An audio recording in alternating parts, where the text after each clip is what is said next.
नमस्कार दोस्तों, आप सभी का ऑनलाइन लर्निंग यूट्यूब चैनल में स्वागत है। डियर फ्रेंड्स, आज से हम इंडियन पॉलिटी की सीरीज को शुरू कर रहे हैं। तो डियर फ्रेंड्स, इस लेक्चर को प्रारंभ करने से पहले मैं आपको थोड़ा सा इंट्रोडक्शन दे दूं कि हमारी क्लासेस किस प्रकार होगी।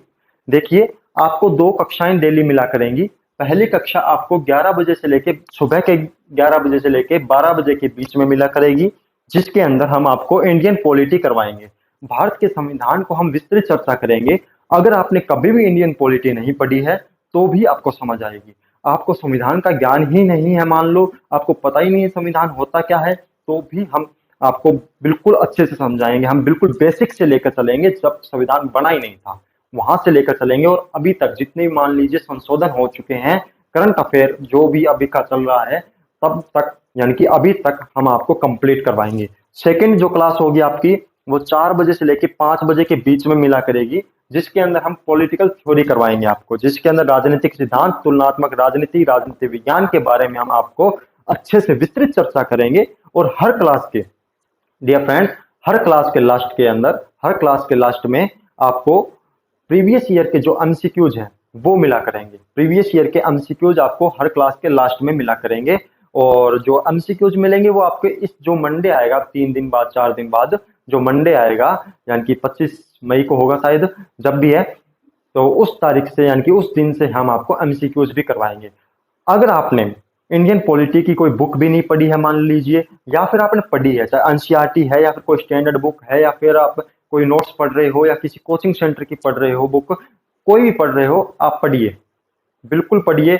अच्छा ही है, फायदा ही है। अगर आप नहीं भी पढ़ रहे हो तो भी आपको घबराने की जरूरत नहीं है। हम आपके इस वीडियो में नोट्स भी बनवाएंगे।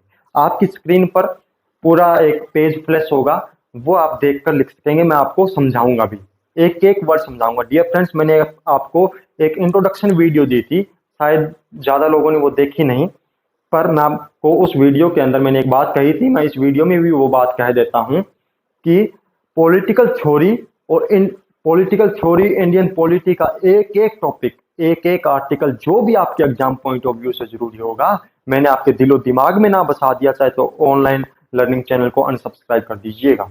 डियर फ्रेंड्स, आज मैं आपको सब सिर्फ आज कह रहा हूं, सिर्फ इस वीडियो में कह रहा हूं, आगे से शायद मैं आपको इस वीडियो के अलावा आगे से शायद कभी भी ये ना कहूं कि आप चैनल को सब्सक्राइब कर लीजिए।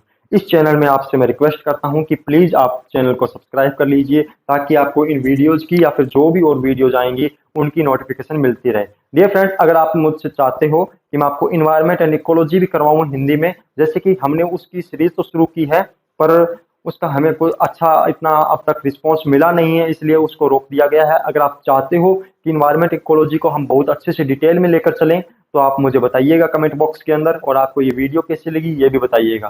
ठीक है, तो चलिए इस लेक्चर को शुरू करते हैं। हमारी वीडियोज होंगी वो सभी एग्जाम्स के लिए इक्वली बेनिफिशियल होगी, like UPSC, SSC, DT plus B, HTET जो पीजीटी लेवल की होती है, ठीक है, या फिर स्टेट पीसीएस जितने भी हैं वो, या फिर NVS, KVS, CTET level 2, REET level 2, super TET वगैरह वगैरह, ये जितने भी एग्जाम है, ज्यादा फोकस हम यूपीएससी, एसएससी और DT plus P, PGT, state PGT और स्टेट पीसीएस को करेंगे। ठीक है, तो चलिए हम इस लेक्चर को प्रारंभ करते हैं, शुरू करते हैं।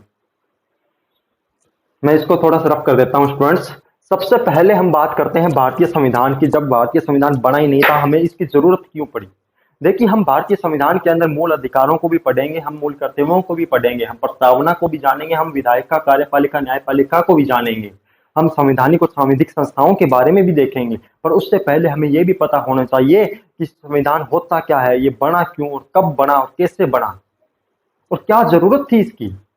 तो चलिए हम शुरू करते हैं। देखिए स्टूडेंट्स, सबसे पहले आप एक बात समझिए सॉरी सबसे पहले आप एक बात समझिए कि किसी भी देश का संविधान एक दिन में नहीं बना करता, बहुत टाइम लगता है, बहुत समय लगता है। हमारा भारत का संविधान भी कोई एक दिन में बनकर तैयार नहीं हुआ, ना ही कोई निश्चित समय सीमा पर तैयार हुआ। देखिए, ये तो बात सही है कि दो तारीखें दे दी गई, एक तो तारीख दे दी गई 26 नवंबर 1949 जिस दिन संविधान बनकर तैयार हुआ था, और एक दे दी गई 26 जनवरी 1950 जिस दिन लागू हुआ था। पर वो एक दिन में या फिर एक साल में, 2 साल में नहीं बना था, उसको काफी समय लगा। जब हमारा भारत ब्रिटिश शासन का गुलाम था ना, तब भी हमारा संविधान धीरे धीरे धीमी धीमी गति से बन रहा था। इसका प्रसार 1600 ईस्वी से शुरू हो गया था, यानी कि बनना 1600 ईस्वी से ही शुरू हो गया था। पहले क्या था, हम ब्रिटिश शासन की थोड़ी सी बात करते हैं। ब्रिटिश शासन ने अपने साम्राज्य को फैलाना चाहा। ब्रिटिश साम्राज्य ने अपने साम्राज्य को भारत के अंदर और ज्यादा प्रचार करना चाहा, उसका और ज्यादा प्रसार करना चाहा, ज्यादा फैलाना चाहा, विस्तार करना चाहा। तो 1 मिनट। तो उसने भारत में आधुनिकीकरण किया। आधुनिकीकरण से आप क्या समझते हैं? आधुनिकीकरण मतलब भारत के अंदर पाश्चात्य शिक्षा का प्रचार प्रसार करना उसने शुरू कर दिया। पाश्चात्य शिक्षा जो उनके कंट्रीज के अंदर, यूरोप कंट्रीज के अंदर, ब्रिटेन के अंदर जो शिक्षाएं दी जाती थी, जिस भी प्रकार की शिक्षा दी जाती थी, जो भी पढ़ाया जाता था, वो उन्होंने भारत के अंदर भी पढ़ाना शुरू कर दिया, यहाँ पर भी उसका प्रचार करना शुरू कर दिया। तो इसी के चलते, इसी पाश्चात्य शिक्षा का भारतीयों को भी लाभ हुआ। भारत के लोगों को भी पाश्चात्य शिक्षा का बहुत लाभ हुआ। इससे हमारे भारत के अंदर काफी लोग पढ़ने लगे, पता चलने लगा, जानकारियां होने लगी, उन्हें ज्ञान होने लगा, राजनीतिक चेतना का जागरण हो गया। राजनीतिक चेतना का जैसे ही जागरण हुआ, जैसे ही काफी लोगों के अंदर राजनीतिक चेतना का जागरण हुआ और उन्हें थोड़ा सा ज्ञान हुआ, तो ब्रिटिश शासन से अपने अधिकारों को पूछने लगे, अपने अधिकारों को मांगने लगे, कुछ राजनीतिक अधिकार पूछने लगे, अपने अधिकार मांगने लगे। तो इसी के चलते ही हमारा संविधान थोड़ा थोड़ा बनना शुरू हुआ। उस समय लिखित संविधान नहीं बन रहा था। उस समय आप इस भ्रम में ना रहिए कि उस समय से ही लिखित संविधान बनना शुरू हो गया था। मतलब उसका एक इतिहास शुरू हो गया था संविधान का। उसका एक मूलभूत ढांचा शुरू हो गया था कि भी हम किस प्रकार, मान लो अगर भविष्य में कभी भी संविधान बनता है, कभी भी भारत हमारा आजाद होता है, उस समय की बात कर रहा हूं मैं, जब लोगों में ये था कि जब भी हमारा कभी भारत आजाद होता है तो कैसा भारत होना चाहिए। तो इसका सबसे पहले हम बात करेंगे भारतीय शासन अधिनियम 1858 की। देखिए, इस हमें भारत के संविधान को समझने से पहले भारतीय शासन अधिनियम 1858 से पहले जाने की जरूरत नहीं है। हम 1858 से ही अच्छे से डिटेल में समझते चलेंगे, इसको डिटेल से करेंगे। 1858 के भारत शासन अधिनियम को हम अच्छे से समझेंगे। देख लीजिए, मैं लिख देता हूं यहाँ पे।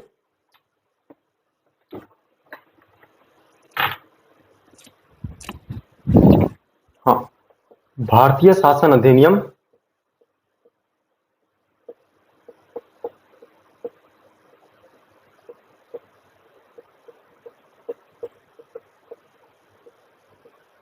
1858। हम यहां से इस क्लास को शुरू करेंगे स्टूडेंट्स, भारतीय शासन अधिनियम से। तो इस कक्षा के अंदर भारतीय शासन अधिनियम के अंदर देखिए, ये आया कब? 1857 की क्रांति आप सभी ने सुनी होगी, जिसके अंदर भारतीयों ने, काफी लोगों ने बढ़ चढ़कर हिस्सा लिया, परंतु वो सफल नहीं हो पाई। क्यों नहीं हो पाई? काफी कारण थे उसके। जब हम 1857 की क्रांति के बारे में चर्चा करेंगे तो उसके अंदर भी इसको जानेंगे, उसके इसकी विस्तृत चर्चा करेंगे। हम इसके हर एक आयाम को जानेंगे कि क्यों असफल हो गई, इसके अंदर किस किसने भाग लिया था, हम सबको जानेंगे। तो सबसे पहले हम इसको जानते हैं कि ये आया क्यों 1858 का अधिनियम। आप सभी को यह पता होगा कि 1600 ईस्वी से ही हमारा भारत के अंदर ईस्ट इंडिया कंपनी का शासन हो गया था। ईस्ट इंडिया कंपनी का शासन होने लगा था 1600 ईस्वी से ही, और तभी से हमारा भारत का संविधान का भी ढांचा एक बनना तैयार हो गया था। मतलब उसकी जानकारी हमें होने लगी थी, भारतीय संविधान कैसा होना चाहिए, संविधान क्या होता है, इसकी जानकारी हमें 1600 ईस्वी से थोड़ी थोड़ी होने लगी थी। तो जब ये 1858 का जब अधिनियम आया, तो इससे पहले जब ईस्ट इंडिया कंपनी का शासन था, तो इस 1858 के अधिनियम में क्या किया गया? ईस्ट इंडिया कंपनी के शासन को खत्म कर दिया गया। ईस्ट इंडिया कंपनी के शासन को खत्म कर दिया गया। क्या किया गया? ईस्ट इंडिया कंपनी के शासन को यहां पर खत्म कर दिया गया। आपकी स्क्रीन पर एक फोटो आएगी, आप उसको कॉपी में लिख लीजिए। नोट्स भी आप उसके लिए, मतलब कॉपी में लिखकर अपने नोट्स तैयार कर लीजिए। ठीक है, अभी आ रही है आपके सामने फोटो।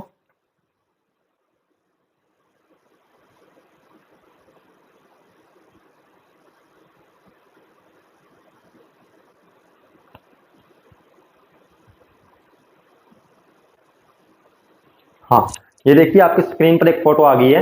इसके अंदर आप देखिए भारत का जो शासन था वो ईस्ट इंडिया कंपनी से वापस ले लिया गया। आप इसके फोटो पे ज्यादा ध्यान ना दें, एक बार मैं जो समझा रहा हूं वो समझिए। ईस्ट इंडिया कंपनी का जो शासन था वो खत्म कर दिया गया और जो पूरा शासन था वो ब्रिटिश संसद को दे दिया गया। कहां दे दिया गया इसका जो शासन? ब्रिटिश संसद को। जो ब्रिटेन की जो संसद थी, ब्रिटेन की ब्रिटेन की जो संसद थी, इसको ये ईस्ट इंडिया कंपनी का जो शासन है वो सारा दे दिया गया, यानी कि जो भारत पर अब ब्रिटेन की संसद का पूरा अधिकार हो गया। इसके अंदर और क्या हुआ, इसका क्या उद्देश्य था? 1858 के जो संविधान, जो ये अधिनियम आया, भारतीय शासन अधिनियम, इसका उद्देश्य क्या था? इसके कुछ उद्देश्य भी थे, इसके अंदर कुछ सुधार भी किए गए। इसके अंदर जो उद्देश्य थे वो ये थे कि जो 1857 की जो क्रांति हुई, 1857 का जो विद्रोह हुआ, वो दोबारा ना हो, उस जैसी घटना दोबारा ना हो। ये सब इसके उद्देश्य थे। इसके अंदर कुछ प्रशासनिक सुधार भी किए गए। जो तीसरी लाइन आपकी फोटो में लिखी गई है कि इसके अंदर प्रशासनिक व्यवस्था को भी स्थापित किया गया, ताकि जो भारत का उपयोग है ब्रिटिश औपनिवेशिक हित में किया जा सके। ठीक है, जो तीसरी लाइन है ना वो आप देखिए, भारत में एक प्रशासनिक व्यवस्था को स्थापित करना था ताकि भारत का उपयोग ब्रिटिश औपनिवेशिक हित में किया जा सके। भारत का जो इसका अधिनियम का एक उद्देश्य तो था कि जो ईस्ट इंडिया कंपनी का शासन खत्म कर लिया जाए और ब्रिटेन की संसद को दे दिया जाए। एक उद्देश्य ये था कि 1857 की जो क्रांति हुई वो दोबारा उस तरह की घटना ना हो, इसलिए कुछ सुधार कर देते हैं। चलो, कुछ सुधार भी किए गए और साथ में प्रशासनिक व्यवस्था को स्थापित किया गया ताकि भारत को औपनिवेशिक हितों में उपयोग किया जा सके ब्रिटेन के। ठीक है, और उसके बाद एक चीज और समझिए आप स्टूडेंट, इसी के अंदर जब 1858 से पहले मैं बात करता हूं, जब 1600 ईस्वी की, तो एक बंगाल का गवर्नर जनरल हुआ करता था। क्या हुआ करता था? बंगाल का गवर्नर जनरल। आप यहां देखिए, फोटो हट गई है। बंगाल का गवर्नर जनरल ये हुआ करता था। उसके बाद इसी गवर्नर जनरल को, इसी बंगाल के गवर्नर जनरल को थोड़े समय बाद एक अधिनियम से, एक एक्ट से भारत का गवर्नर जनरल बोला जाने लगा। क्या बोला जाने लगा? भारत का गवर्नर जनरल। जब ये 1858 का अधिनियम आया, 1858 का अधिनियम आया, तो ये भारत का गवर्नर जनरल, भारत का गवर्नर जनरल वायसराय कहा जाने लगा। इसको वायसराय की उपाधि दे दी गई। क्या कहा जाने लगा इसको? इसको कहा जाने लगा वायसराय। ठीक है, वायसराय कहा जाने लगा। भारत के गवर्नर जनरल को वायसराय कहा जाने लगा। और पहला वायसराय कौन बना? पहला भारत का जो वायसराय बना, लॉर्ड कैनिंग। कौन बना? Lord Canning. Lord Canning. ठीक है, लॉर्ड कैनिंग इसके पहले वायसराय बने 1858 के भारतीय शासन अधिनियम के अंतर्गत। ठीक है, और एक और पद इसके अंदर सृजन किया गया। इस अधिनियम के अंदर एक पद और दिया गया, उस पद का नाम रखा गया भारत सचिव। क्या नाम रखा गया उसका? मैं इसको साफ कर दूं क्या? मैं इसको कर देता हूं, रखा गया भारत सचिव। क्या नाम रखा गया स्टूडेंट्स? भारत सचिव। ठीक है, ये भारत सचिव था कौन? ये ब्रिटेन की संसद का ही एक सदस्य था। ब्रिटेन की जो संसद थी वहां का ही ये भारत सचिव एक सदस्य था। इसको नाम दे दिया गया भारत सचिव। ये करता क्या था? ये वायसराय के माध्यम से, यानी कि जो लॉर्ड कैनिंग वायसराय थे, इनके माध्यम से भारत पर शासन करता था। भारत पे ये शासन करता था। और इसकी सहायता के लिए, भारत सचिव की सहायता के लिए, भारत सचिव की सहायता के लिए 15 सदस्य की एक परिषद बनाई गई। क्या बनाई गई? परिषद। ठीक है, 15 सदस्य की एक परिषद गठन किया गया, यानी कि 15 सदस्य की एक परिषद बनाई गई, जिसके अंदर जो 15 के 15 सदस्य, जिसके अंदर जो 15 के 15 सदस्य ब्रिटेन के थे, भारतीय नहीं था एक भी, ब्रिटेन के थे सारे के सारे। देखिए आपके सामने एक फोटो आ गई। आप इस वीडियो को 1 मिनट पॉज करके आप ये सारा लिख सकते हैं। हम आगे बढ़ते हैं। ठीक है, जो मैंने समझाया वही लिखा हुआ और कुछ नहीं। उसके बाद बात आती है, एक अधिनियम और आया। ये क्या है अधिनियम? ये अधिनियम है कि कुछ सुधार किए गए। ये अधिनियम कुछ सुधार किए गए, यानी कि जो 1857 की जो क्रांति हुई थी ना, उसको थोड़ा सा मतलब दबाने के लिए ये अधिनियम बार बार लाते गए। फिर एक अधिनियम थोड़े समय बाद ही आ गया, 3 साल बाद में 1861 में आ गया अगला। इस अधिनियम का नाम था भारत परिषद अधिनियम, भारतीय परिषद अधिनियम, भारतीय परिषद अधिनियम 1861, 1861 भारतीय परिषद अधिनियम 1861 आया। इसके अंदर क्या था, इसके अंदर कुछ ज्यादा चेंज नहीं किया गया। इसमें जो जो परिषद बनी थी 15 सदस्य की, उसी के अंदर ही, उस परिषद के अंदर ही कुछ और सुधार कर दिए गए। देखिए ब्रिटेन सरकार ने, ब्रिटेन की संसद ने सोचा, वहां की साम्राज्ञी ने सोचा, जो महारानी विक्टोरिया थी उस समय, तो उन्होंने सोचा कि अगर हमें भारत पे शासन करना है, अगर हमें भारत में सरकार चलानी है अपनी, तो भारतीयों की भी मदद लेनी होगी, उनकी भी हेल्प हमें लेनी होगी और उन्हें कुछ देना भी होगा इसके बदले, तभी वो हमारी हेल्प करेंगे। तो कुछ चालें चली गई। क्या पहली थी, इसके अंदर भारतीय परिषद, चालें ही कहूंगा मैं, क्योंकि इसके अंदर वो अधिकार नहीं थे जो हमें अब है। भारतीय परिषद अधिनियम में 1861 के अंदर क्या किया गया, इसके अंदर कुछ गैर सरकारी सदस्य शामिल कर लिए गए। यानी कि जो परिषद थी, जो 15 लोग थे, जिस सदस्य, जिस परिषद के अंदर जो 15 लोग थे ना, जिस परिषद के अंदर जो 1858 के अधिनियम में जिस परिषद में 15 लोग थे, उसके अंदर कुछ भारतीयों को शामिल कर लिया गया। उसके अंदर कुछ भारतीयों को शामिल कर लिया गया, और भारतीयों को शामिल कर लिया गया। उन भारतीयों को क्या कहा गया, जो भारतीय इनके अंदर शामिल किए गए, उनको कहा गया गैर सरकारी सदस्य। गैर सरकारी सदस्य, गैर सरकारी सदस्य, क्या कहा गया, गैर सरकारी सदस्य। 15 लोगों की जो परिषद थी, उसके अंदर गैर सरकारी सदस्य शामिल कर लिए गए, यानी कि भारत के लोग शामिल कर लिए गए। इसके अंदर 3 लोग शामिल किए गए थे शुरू में। 3 लोग कौन थे, एक तो थे भाई पटियाला के महाराजा, पटियाला के महाराजा, एक थे बनारस के राजा, पटियाला के महाराजा, बनारस के राजा, और एक थे सर दिनकर राव। आप लिख सकते हो इसको, सर दिनकर राव। ठीक है, पटियाला के महाराजा, बनारस के राजा और सर दिनकर राव को इसके अंदर गैर सरकारी सदस्य के रूप में परिषद के अंदर शामिल किया गया। उसके बाद 3 विधान परिषदें भी बनाई गई, 3 विधान परिषदें भी बनाई गई। कौन कौन सी, मैं इसको थोड़ा सा रफ कर देता हूं। ठीक है, एक 1862 में, इसी अधिनियम के अंतर्गत, 1861 अधिनियम के अंतर्गत ही ये बनाई गई, 1862 में, 1866 में और 1897 में। ठीक है, ये बनाई गई बंगाल की, बंगाल में एक विधान परिषद बनाई गई। 1866 में एक पश्चिमोत्तर प्रांत की बनाई गई।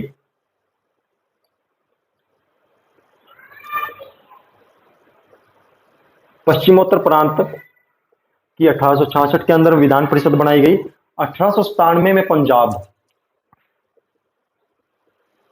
1897 में पंजाब की जो विधान परिषद बनाई गई। 1862 में बंगाल, 1866 में पश्चिमोत्तर प्रांत, 1897 में पंजाब की पश्चिमोत्तर जो विधान परिषद बनाई गई। अच्छा, अब आपकी स्क्रीन पर एक फोटो और आएगी, आप इसको भी लिख सकते हो, जो मैंने करवाया है, इनको भी आप साथ में नोट कर लीजिएगा।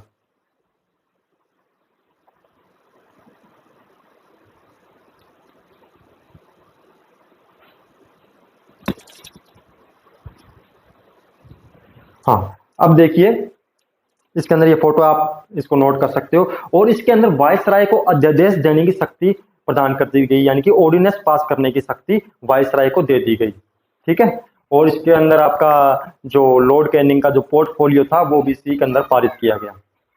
चलिए आगे बढ़ते हैं। 1892 का अधिनियम आया उसके बाद में। उसके बाद अधिनियम कब आया, 1892 में। 1892 में भारत परिषद अधिनियम, क्या नाम था, भारत परिषद अधिनियम ही था। 1861 वाले का भी और इसी का भी, भारत परिषद